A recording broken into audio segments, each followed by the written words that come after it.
All right. What's up, guys, girls, peeps, everybody out there in podcast land? This is Brian Dales. I'm your host, Crass Conversations. We're going to sit down and have a little chit-chat with Mr. Fleming Moore. Been on the show many times. I don't know, how many times you been on, Fleming? 5, 6? I think more than Paul Stone. you might have beat Paul Stone at this point. It's pretty close race for the two of you. It's no competition. I'm just on here. Yeah. So how's it going, man? It's going. It's going? Yeah, I'm here, and I see you're on the move. Busy in the new year with your podcast. Yeah, already. I'm doing some stuff, man. I tell you what, I'm fasting this month. As a matter of fact, I've talked about it a couple of times on the podcast, but so I'm fasting for 30 days right now. So the whole month of January, no eating, no drinking, just a water fast. And I tell you, it's made me, my ketone production has kicked in. So I'm getting ketones working the brain now instead of glucose. So it makes you more focused and creative and have more energy and more thoughts and stuff like that. So I think it's really helped. And that's why I've been, doing a lot more stuff this month, because I got all this energy going on, from the fat burning. So. Yeah, I have that going on a lot. Fasting? No, a lot of fat burning going on. I can't gain weight. Oh. Gotcha. No matter what I eat. Gotcha. I wish I had that problem. A lot of people wish they had that problem. That's called anorexia, I think, right? Or bulimia, or one of those two things. I don't know. I think bulimia goes up and down. I'm just like straight at the same thing all the time. Right. Which is good. So we're sitting here at the Flim Shady Rest, which is what you call your little abode here. This at the Flim Shady Rest is basically where I live and create content, for Instagram and doing that, Right. And looking forward to 2023. 2022 couldn't end quick enough for me, man. I just didn't. I guess I'm too.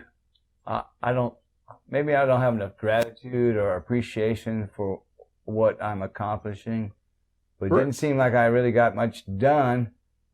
Well, that's what I was about to say. I mean, you mentioned your Instagram game, and I'm telling you, it's really been pumped up here lately. I've seen a lot of new content and better content and interesting content that you're putting out there. But I thought you had a great 22 as far as I could see from the outside, from what you post and what you do. And, sometimes the social media isn't always a great representation of somebody's real life, but it looked like, you had a lot of acting going on, a lot of musical gigs. I guess the frustrating part about it is I think I sat down and was thinking about, so the difference between acting and music is when I do projects in acting, you do them and you just forget about them and they stay on the shelf. Sometimes they don't ever are never released, but they're always released so far down the road I forget that I'd even done anything. So right.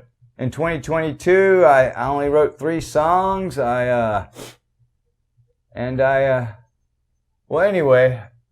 my perspective is that I'm looking forward to 2023, and I'm glad 2022 is in the books. And it's time for a new year and new ideas. Right. And the things I did in 2022 will be released in 2023. Okay.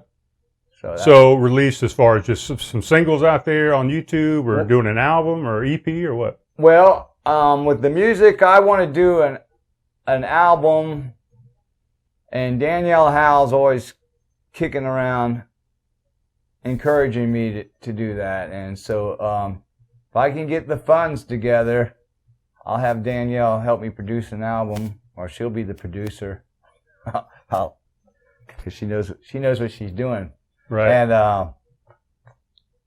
and work some songs that I haven't, I have songs in my catalog that I don't even play, that I haven't played in 25 years that deserve to be recorded, I believe. So that's on the horizon.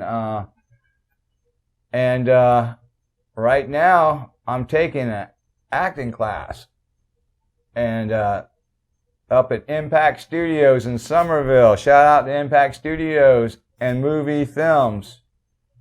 Where's that? That's right there on Bacon's Bridge Road, or Trolley Road, actually. Excuse me. No, it's on Trolley Road, right there across from the Waffle House off of Stallsville Loop.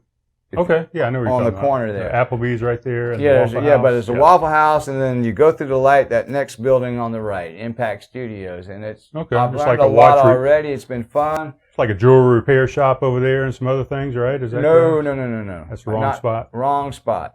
Anyway, it's over there. Impact Studios. Impact Studios. It's I think 601 Trolley Road. Okay. And that's been encouraging because I didn't realize there's some talented actors here in Summerville that are ready to collaborate and work together. And I keep getting auditions. And for every 50, I think I probably did 100 last year and maybe got 5 parts. So that's the thing, you know. It's so it doesn't feel like you're getting anywhere a lot of times, but when I look back, I guess it's starting to accumulate. Now, as far as acting goes, do your auditions count anywhere in the line as far as your resume goes? Does that impact anything? I mean, can you save those reels and use that for anything? Yeah. Of course, you can save the reels, and so that's what I've been doing. Like when I audition for some parts are better than others. That are like if it's with a major studio, I'll take it. I did it for the first time. Went to movie films and had my acting teacher / coach / mentor Shelby. I don't know if she minds me mentioning her name, but she's on IMDb. And anyway, had them help me with the audition. And so, you know, ones like that I will save and put in a folder so that casting directors, if they want to see something a little different, or I could load it up on Actors Access or my IMDb page. Right. So, and I think when we started this thing, we were going to talk about music and then maybe go into some acting, but we've kind of gone in reverse here a little bit. Right. Well, see, a little bit of both. But ADHD. That's fine. It's hard to focus. We'll cover acting and music, it all blends together. Yeah, it does, because you actually do some music for some films too, correct? Right. That's or you have. Yeah, as a matter of fact, I'm trying to get in the studio real quick this week. I was in a film that we shot that I'm looking forward to. It's coming out in April. It's called Do Not Grow Weary. It's I was in a scene with Dean Cain. That's Superman, right? Yeah, that's a whole nother story. I'll get to that. But anyway, it was released. It's going to be released in April. But I'm trying to get a track into the movie. I think there's a good chance. As it turns out, one of my a person I met on the set of the Gemstones, Michelle Nichols. Shout out to Michelle. She was in a choir scene with me, and we both sang, and I had her join me on a song called Walk by Faith, and both of us were cast in this movie, Do Not Grow Weary, JC Films, and so it'd be nice if that one got on there, because both of us are in the movie, even though we recorded this thing like 2 years ago. Right. So that's pretty neat. But then there's another song I want to do an acoustic version for him and try to get that in. So I'm going to get into the studio tomorrow with that. So there might be my music might be seeing more of it released in short films or feature film. Hopefully this one's a feature, so that would be great. Very nice. Yeah. So is the majority of your stuff indie stuff, or, I mean, when you say feature, what does that mean versus feature? Is the length of the movie. Okay. I mean, actually, they are. So you have a short, you have a feature. And that's very so. I was in a film called Latchkey that I can talk about. That's doing the circuit, the festival circuit, and you've seen it. Yep. And very good. So I've actually been on short films where the production value was better than the feature films. In fact, they were. Yeah, that particular short film, Latchkey, and the films I do with SCAD in Savannah, the production value is good, and it's good for your resume. So I love doing student films, but this one with JC Films and Do Not Grow Weary was the real deal. So I'd really like to hopefully get a track or maybe 2 into that movie. So out of everything you've done so far, movie-wise, what's your favorite one that you've been involved with so far? Well, I know you don't want to probably. I'm not going to say that, but I will say, I'll say with every student film I've worked on, I've enjoyed the directors. Man, they are just young people with creative minds and just so enthusiastic and fun. I really had fun with Latchkey because I got to run around half naked, you know. So if I had to pick one, it'd be Latchkey for sure. But I'm kidding about the half naked parts, kind of. No, you're not. You're not at all. Yeah, that was fun. I mean, it was short and sweet. I wanted more, to be honest with you. But and they also provided their Crafty had these little gummy things in their Crafty that made it real enjoyable. And where was that one done? Savannah. It's based on a true story too. Latchkey. It hadn't been released yet because it's doing the festival circuit, but it's going to be it's a short horror, so it's going to do a bunch of horror festivals and. But anyway, if you go to a Latchkey GoFundMe, you probably could still donate $5 and watch it. Yeah. You know, I don't know. But what I liked about those guys, you saw that GoFundMe thing. Mm-hmm. They weren't greedy about it, were they? No, not at all. $700, and they paid me. The other thing I like about those student films is they actually pay actors a good wage. They try to hit the SAG scale minimum, which is good for a student film. Right.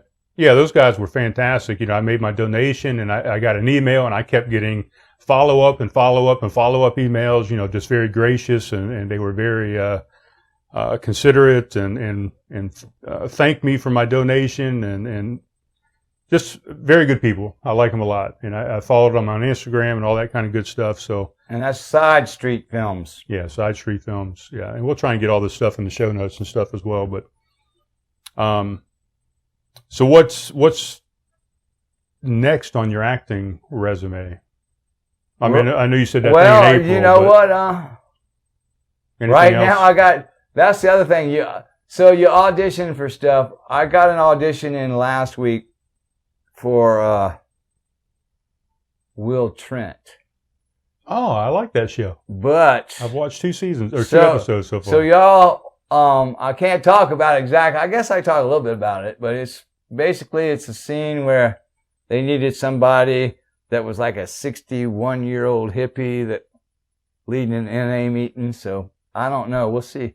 That might be outside of my wheelhouse, you know, but we'll see. Okay. I don't think it's. I think it's. It might be a stretch. It might be out of my range, but hopefully it'll. You know, it was due today at 6 p.m. and I got it in last Wednesday, way early, so they've had a chance to look at it. And one more question on films, and then we'll kind of go back into music a little bit. But so when you do an audition for these films, is it normally just you recording and then you send it in, or do you do a Zoom call with the director? I mean, both.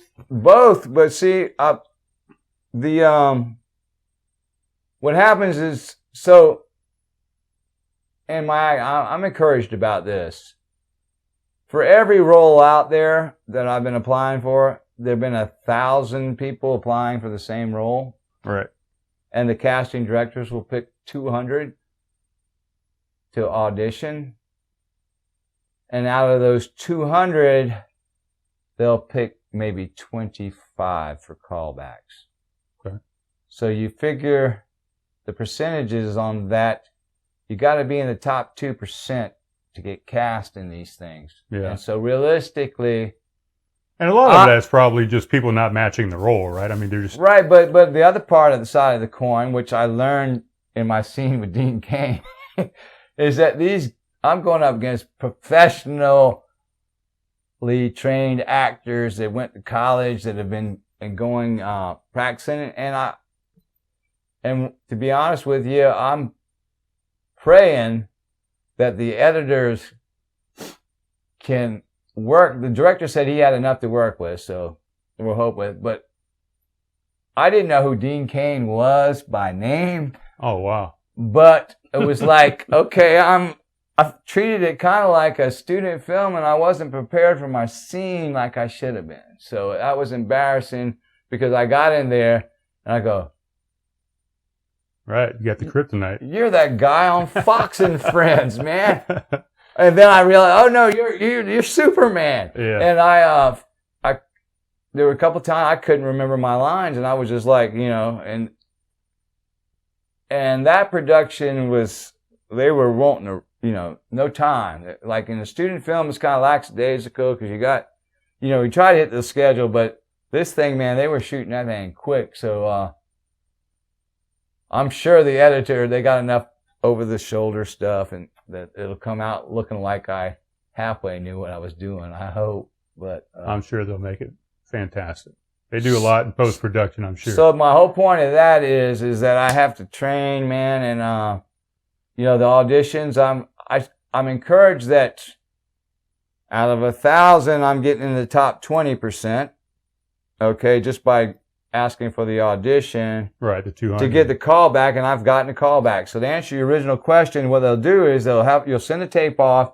If you get a callback, then they might give you a little bit more about the scene or the character, and they want you to portray a different scenario. And then they'll set up a Zoom. Yeah. Zoom where they can find the chemistry.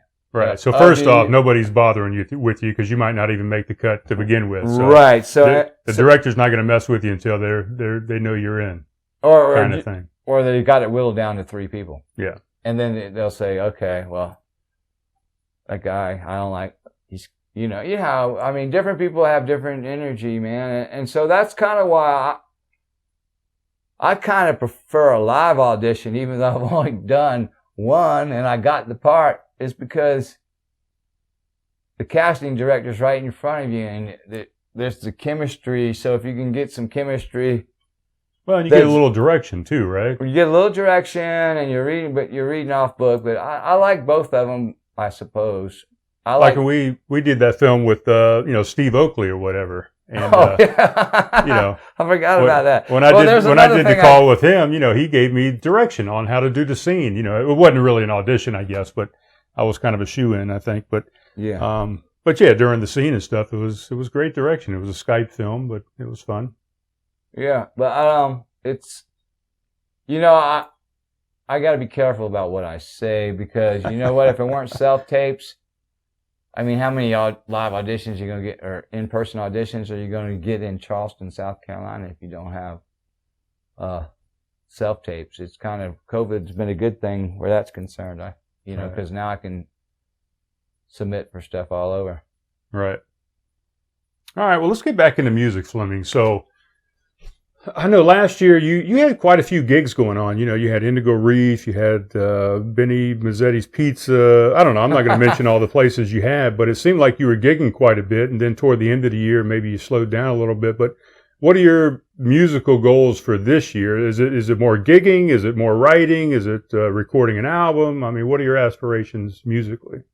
Well, part of my is to get them placed in movies, record an album. Here's the truth. I'm gonna speak some truth now. Most venues, like a brewery or any venue for that matter, would rather hire a 30-something-year-old or 40-something-year-old than a 60-year-old white man with a beard. And so that's the thing. Once I get in the door, it's good. So that's Zeppelin Pizzas where I play. The other night I got a gig at the Bohemian Hotel at the last minute. Enjoyed it. I think I'd probably make more money if I just played on the street because I'm not bragging or anything. I can hold people's attention when it comes to right. But what playing music, and I get good tips, man, and so I can't complain about it. I mean, I know that if I'm getting good tips, that means they're liking what they're hearing. Right, but speaking of that, so what are the rules on that as far as busking, in the town of Charleston, Summerville? Get a license and do it, and be disciplined about it. Okay, you can get a license? Oh, yeah. Okay. Yeah, and you probably, probably could come up with a sitcom scenario where people are fighting over different spots in the city. Yeah. But I guess it's first come, first served basis. So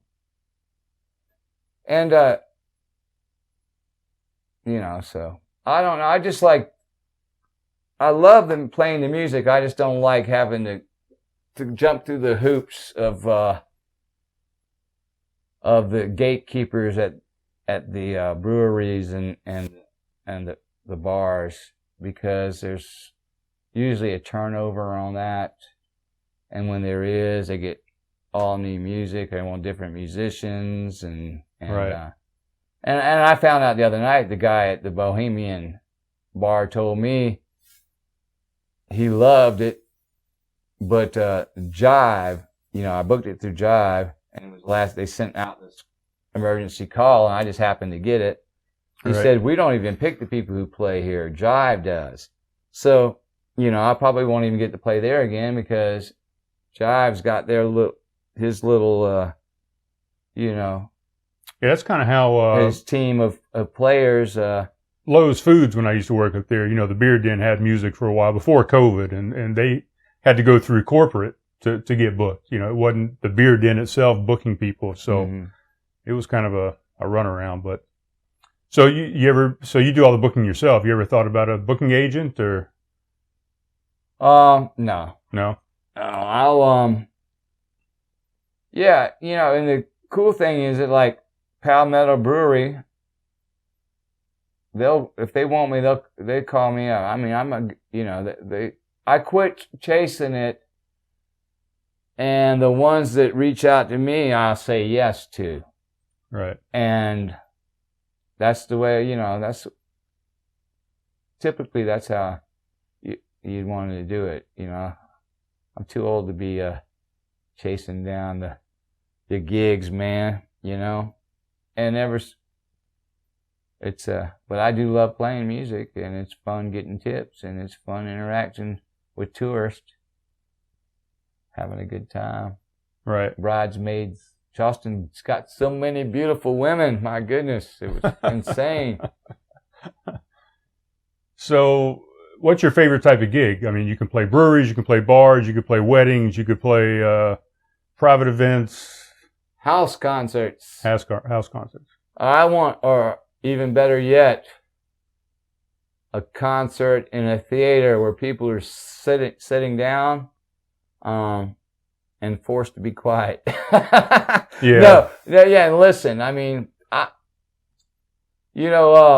Chico Feo on Monday night, George Fox has what they call the soapbox, and it reminds me of back when Coastal Coffee Roasters, during the height of the open mic. I was getting ready to bring that up. Go ahead. Where everybody would be quiet and listen. Yeah. And if they weren't quiet, the gracious host, Shady, would throw them out. And not really, but I would ask them, please, to go in the other room and talk so that, you can hear the music. And people at Chico Feo on Monday nights at the soapbox are so quiet and respectful that poets can perform there. Right. So even though it actually is a restaurant, like other restaurants where most people are just using you as background noise, right? Chico Feo actually pays attention to the artist on stage. Right. They stop. They might be eating their bowl of whatever they have there.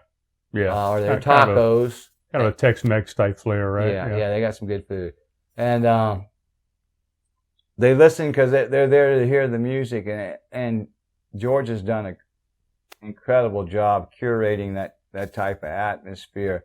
It's the closest thing to Allendale Green west of the Ashley, I would say. Yeah, I would agree with that. I was just out there this past Wednesday, as a matter of fact. So I saw a posting of Chico Feo, the soapbox, one time, and there was this guy up there playing just in his underwear. Have you ever thought about doing that out there at Chico Feo? No, but I do usually. You know that guy? Yeah, that's Nathan Stephenson. I love Nathan. Nathan's good. No, those are Speedos. Speedos. They're not underwear. Okay. He's in his Speedos. And, but no, what people I hope understand about me is when you see something on Facebook or a reel on Instagram or me performing live with music, it's performance art. It's not who I am. It's just what I'm doing to try to entertain you. And people, I think that gets lost sometimes. And I was trying to figure out, Mike Friend always is wondering how in the world I get all these. Well, I won't even go into it. Never mind. All right. Yeah. No. People, let's just say this. And I'm not saying this to brag because I don't know why, but I have a feeling.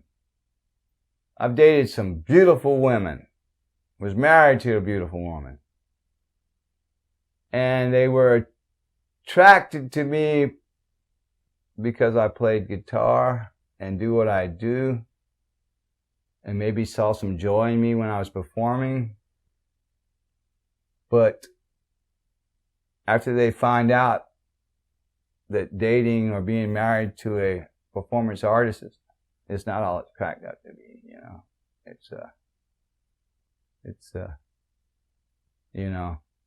I think if once they get to know me,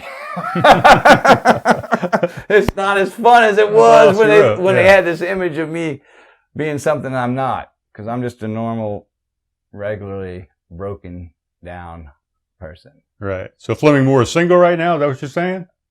Yeah. Ready to mingle?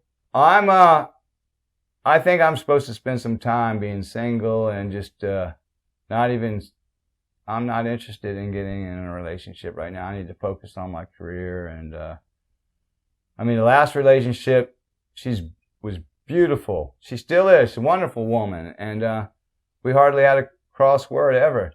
And the universe, I think I finally learned how to appreciate a woman and love them the way you're supposed to, but the universe had different plans for us. And,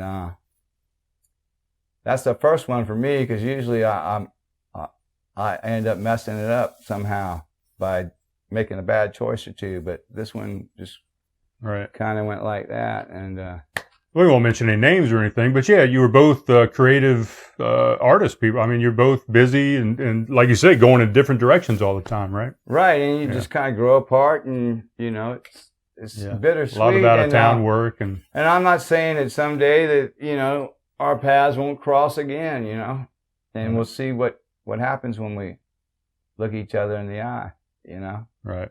Who knows? And that might not ever happen either. You just never know. Sure. All right. Well, anything else about music you need to discuss? Do you play any other instruments? I don't know if I've asked you that before. I started on the E flat. I want to sing y'all, talk about Andy's Charleston Gold Brown Rice. And I wish I had a bag here. I'll grab one. Don't leave, but we'll get you one. I think it's on the table. It's on the table back there. Go ahead, go grab it. I'm gonna go grab a bag of Andy's Charleston Gold Brown Rice and sing a jingle for y'all that I wrote. Right.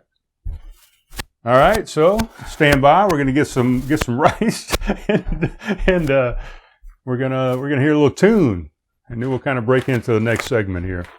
All right. This is Fleming Moore, by the way. Here's his Instagram. You can check him out on Fleming Moore Troubadour on Instagram.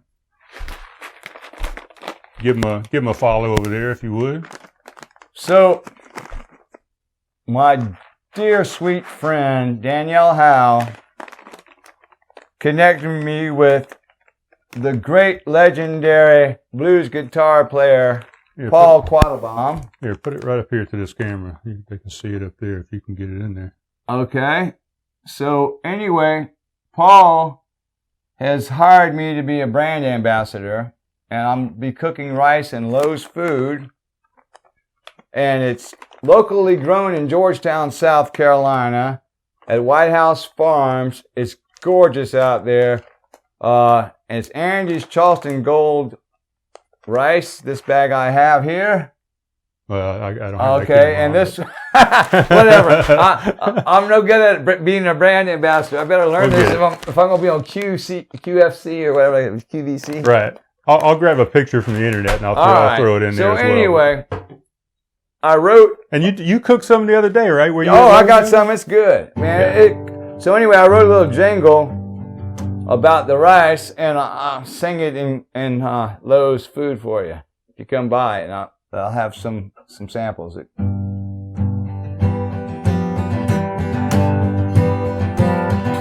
And this Charleston gold brown rice, it cooks up fluffy, it tastes just right. It's locally grown in the low country, non-GMO, it's gluten-free. You have it once, gonna want it twice. And this Charleston gold brown rice.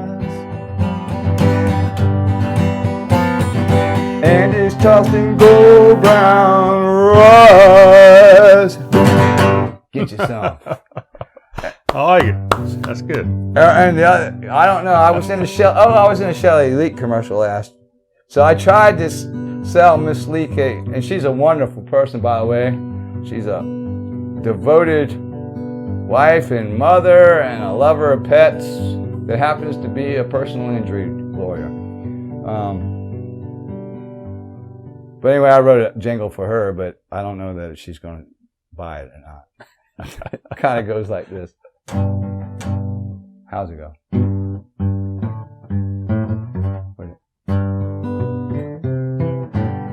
That's it.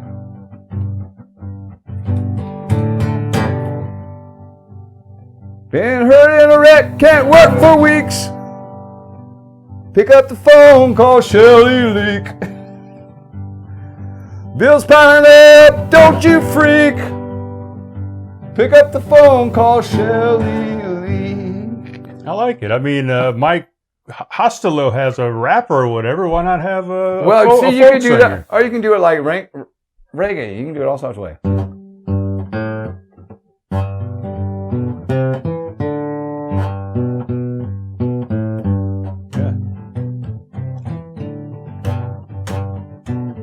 Yeah, a little Bob Marley.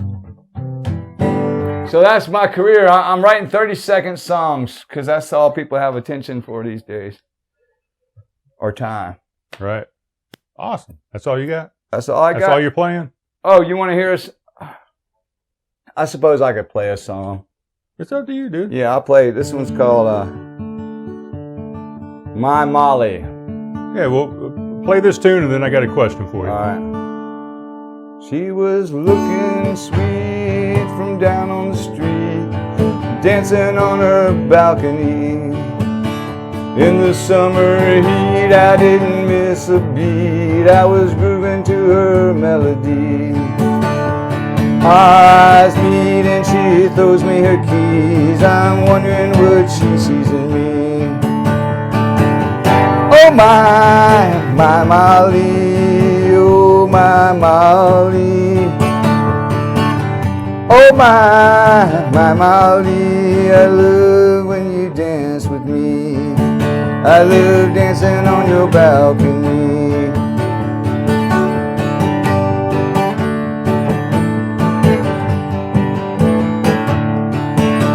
From the foot of the stairs, I can see her up there, teasing her red hair. God, I swear I can't help but stare when she dances in her underwear. Nothing compares to the love we share. I'm wondering if I have a prayer. Oh my Molly, oh my Molly. Oh my Molly, I love when you dance with me. I love dancing on your balcony. Ooh-wee.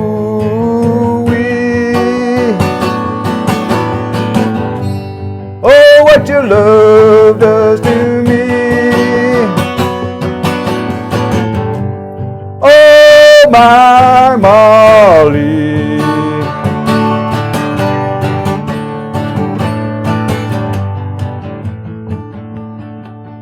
Well, down below the game's moving slow. the summer at the Joe.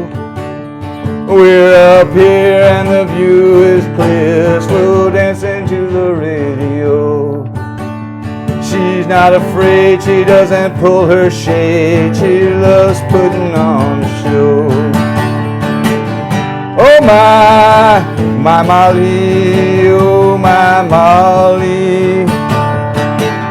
Oh my Molly, I love when you dance with me. I love dancing on your balcony.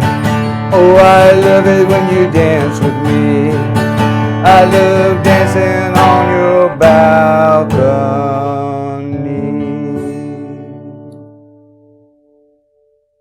Yeah. All right. Here we go. What was the name of that one? My Molly. My Molly. When'd you write that? Oh, while back. Long time ago. While back. All right. Well, we've talked a little bit about acting, about music. You ran for the mayor back in, what was that, 2019? Yeah. In fact, there's going to be a mayor's race this year. Right. I've noticed this year, 2023, is the next election. So what do you think about it? Have you heard anything about what's going on? Well, the only thing I know so far, we'll see how it unfolds. But Dickie Myler, who I've known my whole life. Seen that name. Dickie, I love Dickie. Dickie's a good guy. He's got $1 million smile, and but I don't know what why he wants to run or what ideas or vision he has for Summerville. So when I say I saw his name, I saw that he actually officially declared that he's the only one running so far. Right? Is that correct? That's correct. He's like Donald Trump. He's out there early. He's out there early. Yeah, he's out there, that's for sure. But anyway, we'll see what he has, what his vision for Summerville is. I actually voted for Dickie last time, and he didn't pull through. Last time? You ran last time. I mean, the last time Dickie ran. Oh, okay. Dickie ran before. I got you. Yeah, no, I wrote Dickie's name in 2019. No. No, I voted for him back when Bill Collins ended up winning. So that would be 12 years ago or whatever. Right. Long while. Yeah, you had Collins and then Wiley, right? Oh, yeah. Yeah. So far, it's him. We'll see who the Chamber of Commerce candidate is. That was Bill Hearn last time. I don't think he's running. We'll see. I don't know. So, you don't know. I don't know who's running yet. You ran last time. Do you have any aspirations to try that out again? Well, you see, last time, I didn't want to run. And, I know we don't get into religion and stuff on here. But, we get into whatever. I'm a Christian, and I know you're an atheist. And here I'm sitting next to a guy who's going to burn in hell for the rest of... No, I'm kidding. I'm kidding. I'm already burning in hell. But see, yeah. So anyway, I ran, and some people will understand this, and most other people will say I'm crazy, but I was convicted by the Holy Spirit. I spent some time in prayer about it. So when I ran in 2019, it wasn't because I wanted to be mayor. It's because I felt the Holy Spirit pushing me to get into or tugging at me, not pushing, tugging me to run. And I didn't want to run. It was kind of scary, but I did it. I'm not feeling that this time. I want to see who's going to get into the race. And it's a long ways out. Who knows? I might run again. If I felt the pull of the Holy Spirit asking me to get in or telling me to get in, I probably would. But that would, it was different last time. It was only really 3 of us running until Brandon King got into it. Right. And I knew, like halfway into it, why I was doing it. And I was glad for the outcome. As a matter of fact, I really wish Mayor Waring was running for re-election because I believe he's winning a landslide. He'd coast to victory. Right. I doubt there would be any. So here we are again in the same position. So it's going to matter to me whether I not get into it or not, who's running. Last thing I think what we need for the mayor of Summerville is somebody with some experience that has a backbone, but somebody has some experience in city government, that's paid their dues.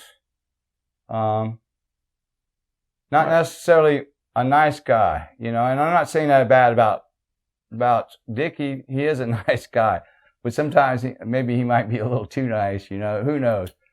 Right. I've learned that through leadership. I mean, a lot of times when people elect you to different positions, they say, look, you're not going to have any friends. You're not here to make buddies and friends and whatever. You're here to govern or to lead or to do whatever. And sometimes that takes hard decisions and sometimes you piss people off, but you got to do what the right thing to do is. But whether you decide to run or whoever decides to run, what kind of things do you see that needs to be done here in the town of Summerville? What would you like to see a mayor accomplish or try to anyway? Well, I'd like to see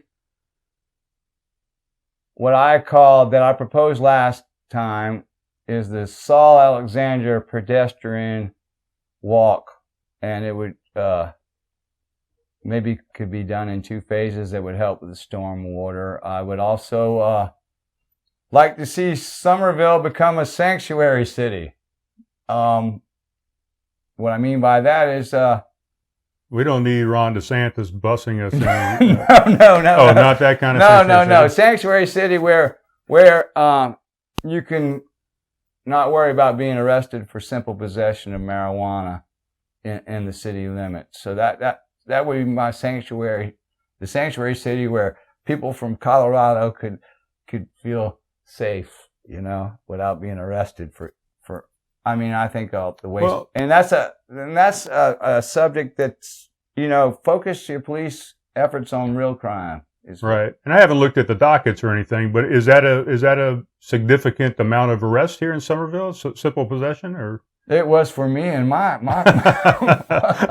my past. Yeah. But it can just really mess. It's so ridiculous that we would be enforcing that in this time. Right. So that and especially when the president of the United States federally is exonerating people with simple possessions and things like that. Yeah, better, more pedestrian, saving green spaces where people can walk without having to be run over. Right. Or worry about being run over. Or biking. There's a huge biking community and running community here in town. Right. Yeah. So, but see, I don't know that I could get that done. So, but if there was a candidate who liked the idea, I would support them and stay out of the race. Well, and that's the thing here in Summerville too, right? We keep talking about the mayor, but Summerville, the city of Summerville, is a council heavy governing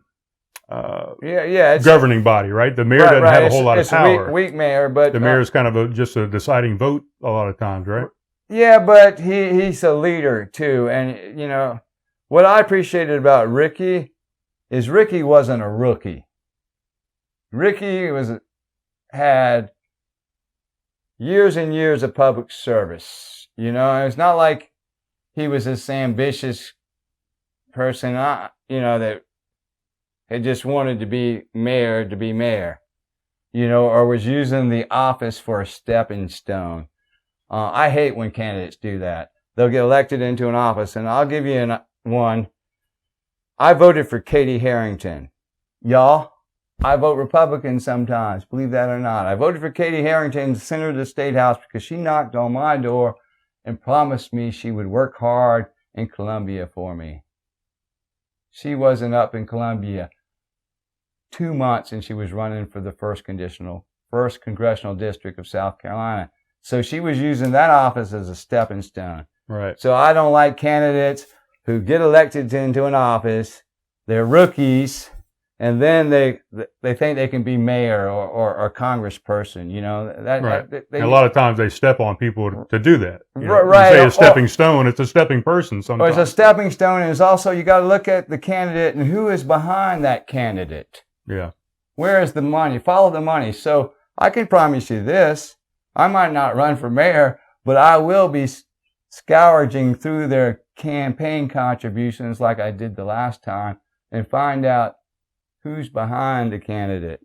Yeah. Because usually if you do your homework, you'll see that it's some big developer or perhaps some politico with national ties and big money from outside the state. And that worries me. Sure. And like you said, Ricky, you know, he's a little up there in age. He's toward the retirement type lifestyle. So he's probably not looking for that stepping stone. He's probably there out of the goodness of his heart to do the right thing versus, like you said, doing something for a contributor or what have you. Right. Yeah. You know, makes a big difference. Right. So we'll see who throws their hat in the ring. But at this point, I don't think I am. But I am going to be looking to support somebody. You know. Right. All right. Well, I guess that about says it all. It does. And well, and let's follow up on it. I like local politics. Well, let's come back when we figure out who's in the race. Yeah. And talk about it. Come back when we see who's in the race. Maybe we'll break it down and do some pros and cons of everybody and right. And yeah. Who knows? See what's the best for the town that we live in and we spend our money in, you know? Right. But maybe I could take you in on the proposed Saul Alexander pedestrian walkway. It's going to run from Waring Street to Central Avenue. Yeah, let's do Sumter. Yeah, I'll show you. We'll do a little expose. Sounds fun. Hell Peace yeah. and love. Paul Stone, I've been on it more times than you. All right, guys. We're going to talk to you soon.